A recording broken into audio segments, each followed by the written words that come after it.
নমস্কার বন্ধুরা, কিভাবে টমেটো দিয়ে রুই মাছের ঝোল রান্না করতে হয় দেখুন আপনারা। আমি এখানে টমেটো কেটে ধুয়ে পরিষ্কার করে নিয়েছি। এখানে পেঁয়াজ রসুন আদা নিয়েছি 1 চামচ, আর এখানে হলুদ মরিচ দিয়ে মাছটাকে ভেজে নিয়েছি তেলে।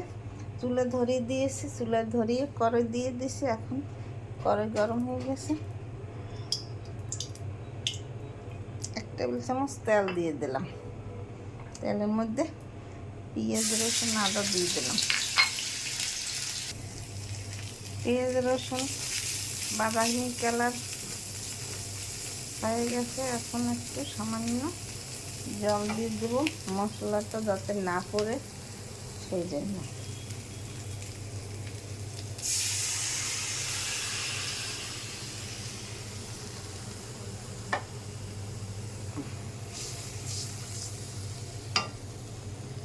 এখন কাঁচামরিচ 2-3টা ভেঙে দেবো একটু ঝালের জন্য।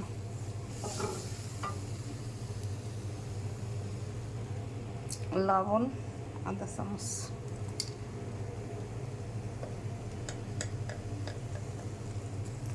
হলুদের গুঁড়ি 1/2 চামচ, মরিচের গুঁড়ি 1 চামচ, জিরার গুঁড়ি 1 চামচ,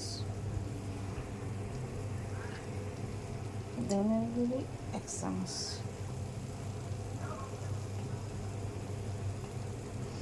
গরম মশলা অল্প সামান্য দিলেই চলবে, বেশি লাগবে না দেওয়া।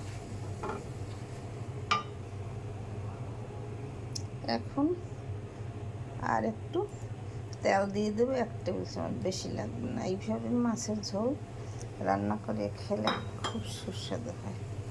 মশলাটা ভুনার পরে আমি মাছ দিয়ে দেব। মশলার গায়ে তেল ছেড়ে গেছে, মশলাটা ভুনা তৈরি হয়ে গেছে। এখন মাছ দিয়ে দেব।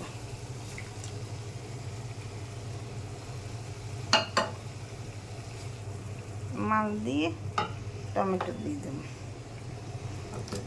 পাকা টমেটো তাই ভেজে দিলাম না, না ভেজেই রান্না করা যায়। এইভাবে রান্না করলে জল বেশি লাগবে না, সামান্য জল দিলে ঢাকনা দিয়ে ঢেকে রাখবো।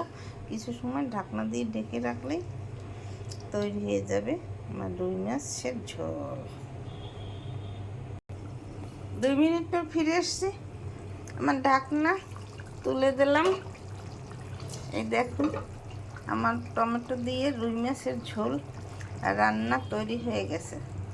দেখুন কত সুন্দর হয়েছে দেখতে, খেতেও খুব দুর্দান্ত টেস্ট হবে। আপনারা এইভাবে ঘরে রান্না করে খেয়ে দেখবেন, খেয়ে কমেন্ট করে জানাবেন কি স্বাদ হয়েছে। আমার টমেটো দিয়ে রুই মাছের ঝোল রান্না করা তৈরি হয়ে গেছে। আমার চ্যানেলটিকে সাবস্ক্রাইব করে লাইক কমেন্ট শেয়ার দিয়ে পাশে থাকবেন। ধন্যবাদ।